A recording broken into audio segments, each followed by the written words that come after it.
নাজিরপুরে মাছ ধরাকে কেন্দ্র করে সংঘর্ষ, দ্বন্দ্ব নিরসনে কায়সার কামালের দ্রুত উদ্যোগ। কলমাকান্দা উপজেলার নাজিরপুর ইউনিয়নের কান্তপুর গ্রামে নদীতে মাছ ধরাকে কেন্দ্র করে গত 17 নভেম্বর কান্তপুর উত্তরপাড়া ও দক্ষিণপাড়ার মাঝে সংঘর্ষের ঘটনা ঘটে। এ সময় উভয় পক্ষের বেশ কয়েকজন আহত হয় এবং বাড়িঘরে হামলা চালানো হয়। ঘটনার পর থেকেই ওই এলাকায় থমথমে পরিবেশ সৃষ্টি হয়। এই দ্বন্দ্ব নিরসনের জন্য দ্রুত পদক্ষেপ নিতে নির্দেশনা দেন কেন্দ্রীয় বিএনপির আইন বিষয়ক সম্পাদক ব্যারিস্টার কায়সার কামাল।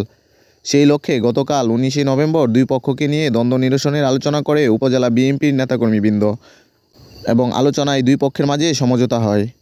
ব্যারিস্টার কায়সার কামালের দ্রুত পদক্ষেপ গ্রহণ এবং দ্বন্দ্ব নিরসন হওয়ায় এলাকাবাসী আনন্দিত।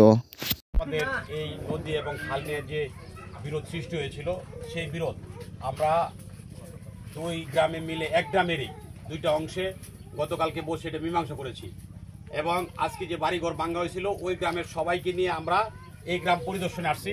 আমাদের নেতা জনাব ব্যারিস্টার কায়সার কামাল মহোদয়ের নির্দেশনাতে আসলে আমরা পরিদর্শন করলাম, ক্ষয়ক্ষতির পরিমাণ আমরা দেখলাম, উপলব্ধি করলাম।